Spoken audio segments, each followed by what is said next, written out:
Welcome back to Big Sky Buckets. I'm Big Sky, and today we're going to talk about the NBA. After a couple of episodes of talking about college hoops, I'm switching back to the NBA because we got a huge slate of games. So we're going to talk about three. Predominantly, we're going to talk about Celtics 76ers. Then we're going to touch a little bit on Spurs Knicks, really just the Spurs. And then a little bit about Warriors Nuggets, just because I watched that near the end of the night and then fell asleep. That game was actually disgustingly ugly on both sides. Super inefficient, but good game. And just quick little note, just because I might just take care of this now.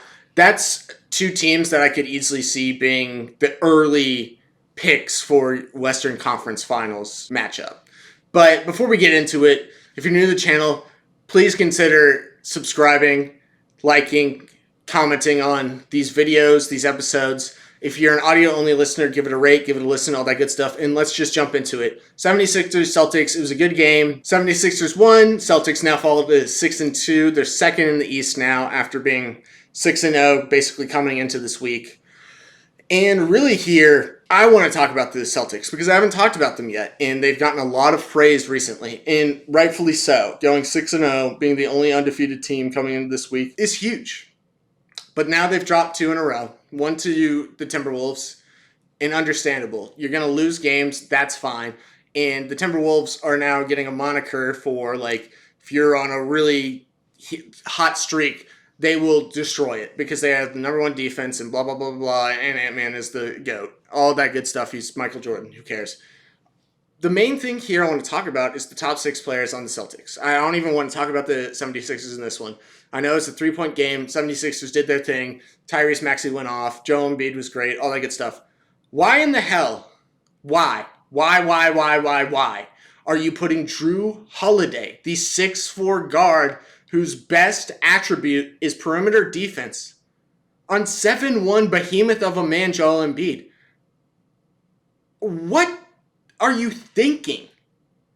I get maybe you just want to try new things. Dude, what the hell are you doing, Boston? Next thing I want to talk about. I've said this a lot, and I haven't really talked about the Celtics yet. So now you guys get the real thought process of Big Sky here. I hate Jason Tatum and Jaylen Brown being on the same damn team. It's redundant. It doesn't work. And like I've always said, when it matters most, these two players are incapable of both having a good game at the same damn time. Last night was a great example. Jason Tatum, good game. I think it was like 16 points, 15 rebounds. That's good, even though it wasn't efficient. Jaylen Brown, not so much. He hit a clutch three to almost send this game to get it almost to overtime, and then they botched the final possession, so who cares? Doesn't matter in the end. He's going to get paid so much money now, Jaylen Brown, and the idea of this team, theoretically, is that he can have these games. The problem is the theoretical stuff is only good for this year because of the salary cap problems they're going to have literally every year going forward, because eventually Jason Tatum's going to need a Supermax extension.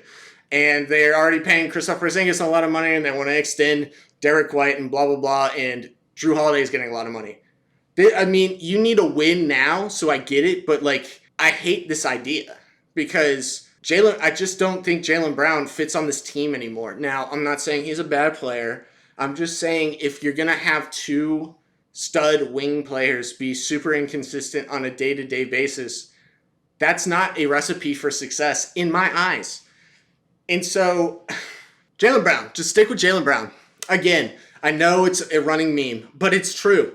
This man getting paid so much money. He's the most expensive player in the league now. That will change after this offseason, blah, blah, blah. We all know what's going to happen. This man seriously cannot dribble with his left hand. And it's appalling. It's shocking that you can get paid this much money and have such an exploitable weakness. I mean, there's some players that are very exploitable and that get paid a lot of money and that are good players. But this is one of those ones where, as a wing player, your position is so important on both sides of the ball. And if you're offensive, and his thing is he likes to drive a lot.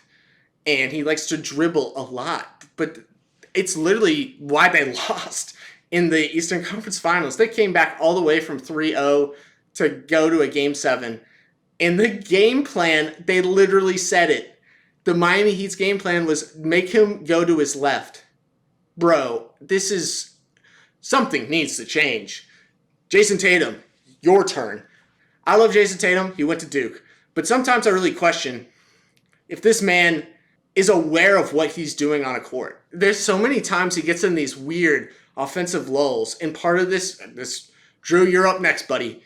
Part of this is solely because he just is like, screw it. Let's just jack up these shots. Like, he wants to shoot more threes and all of that good stuff. But, like, what happened to his mid-range game?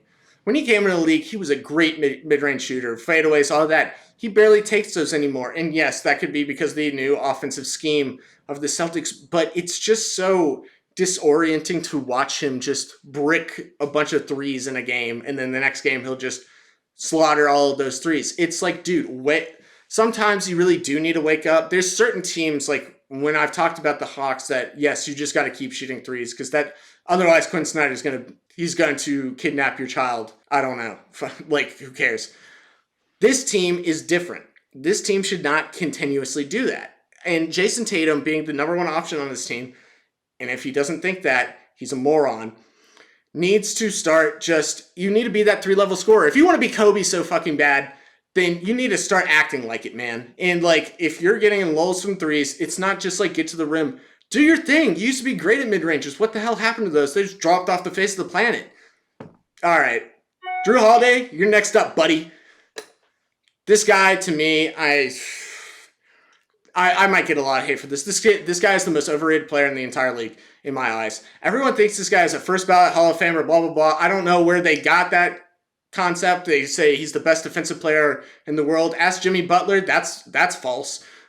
His offense, his playmaking, it's fraudulent.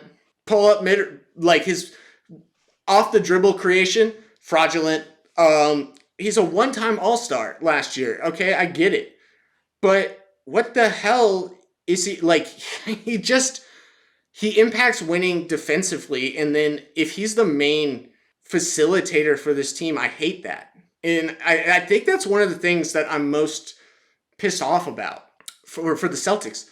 Like, dude, they need a good playmaking guard, and they just have never had one of those. And I don't think Drew Holiday is the half-court maestro that you need for this team. I wanted to make that one quick. Derek White, I don't really have anything bad to say about him. I like him a lot, actually. He stars in his role. He's definitely a role player. He can shoot threes, does dirty work. Respect that. And then I want to talk about the guy that I thought I was going to have the biggest rant about. I do not. It's the exact opposite. When he got to this team, I said, there's no way this works. Not the way they want it to. But he has proven me wrong thus far.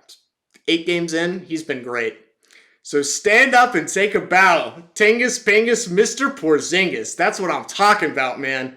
He has been incredible so far. To me, he's been the one guy that's been most consistent on this team. And it's shocking for a guy who has a reputation thus far in the league of being extremely inconsistent and injury prone.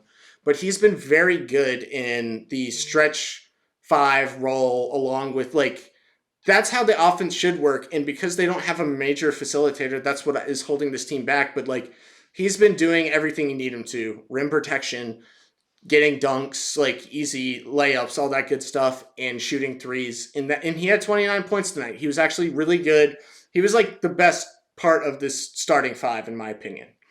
And then the main thing here is I was getting really mad about why Drew Holiday was on Joel Embiid for some reason defensively.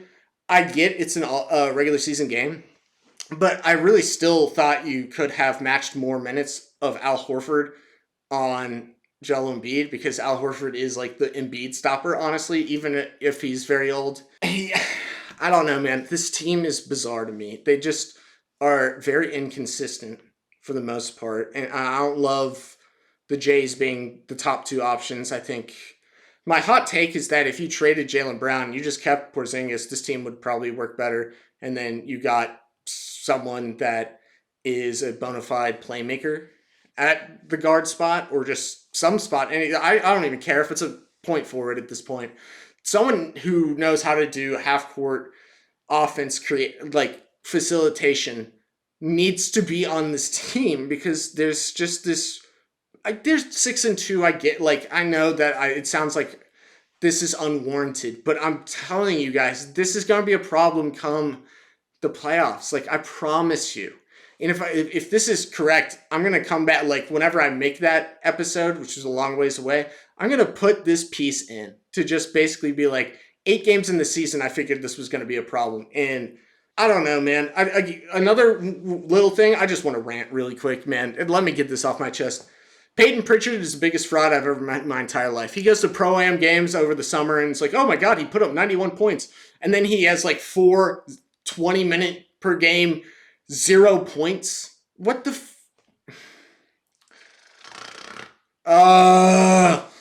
just awful. I don't even know what to say. The game looked closer than it really was, in my opinion. The Celtics are such a bizarre team to me because they should just be this frightening offense. They should win. Basically, the problem here is when there's all the starters are playing, which is they should play more minutes than they're actually playing. They should dominate every team imaginable. I was talking before, the Denver Nuggets have the best starting 5 because we've seen it work. This, in theory, should be even better than that. And there's times like this game where I'm what the hell is going on? And it's just good defenses are going to break apart this offense, even as good as they are offensively and defensively, because the lack of facilitation and the lack of consistency from your 2 big stars, your 2 foundational wing players in the Jays, they kind of let you down because they're not super consistent, and it's bizarre. I don't know. I'm just gonna stop talking about it. But that's my Celtics rant. Spurs Knicks. Jeremy Sohan, stop playing point guard. Greg Popovich, I don't know what you're doing. Trey Jones is better at point guard than Jeremy Sohan, who's a power forward playing point guard. We've had this discussion before. Point forwards are great. Point forwards who play point guard are not so great, unless you're LeBron, because LeBron stands as one of the greatest players of all time. Okay, I get it. Top 2. I don't want to hear that. Unless you're LeBron, I don't want to see a team do it. And then Victor, I just slammed some actual players that are at the top of their game, entering their peak for being inconsistent. It's time to wake up, dude. That 38-point double-double, was that fake? What are we doing here? He doesn't. I don't want to question his motivation because some players have that killer instinct and all of that. But I am questioning that a little bit. Sometimes he just seems okay with stuff. Maybe it's just because he's just young and naive, and I get that, and I can respect that. But dude, you're 7'4". Get it done. Do whatever you want, man. Call for the ball more. If they're not giving you the ball, talk to Pop. Tell him these guys are being selfish. That you need to be selfish. I don't know. And then Warriors Nuggets. This game was hideous. I mean, good. This is a tale of two good defensive teams, and then they just nullify each other's offense more than you would think.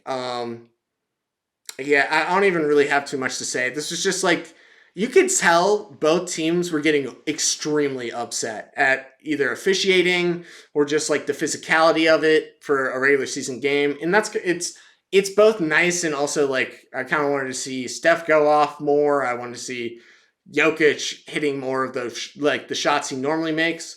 And I get it.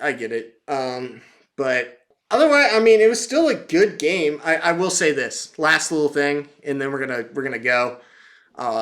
I'll probably have more to talk about tomorrow. Steve Kerr wasn't lying when he said he was going to play Klay Thompson defensively at the 4, and I hate it. I hate it so much. It's like a bad movie. It hurts to watch. Aaron Gordon first of all, that should have been the game plan. It's just give it to Aaron Gordon. If they're going to keep putting Klay Thompson on Aaron Gordon, what are we doing here? What are we doing here? I know it sounds like I'm really mad. My day has been fine so far. I've been chilling, all that good stuff. it's just sometimes you just see something and it just makes you it makes you question something important in your life. To me, basketball is important. I want to do this podcast. I want to talk about the beauty of basketball. And then I see this shit. And it makes you question, is basketball really beautiful? What the hell happened to the game I love? What is this? But yeah, that's all I got for you today.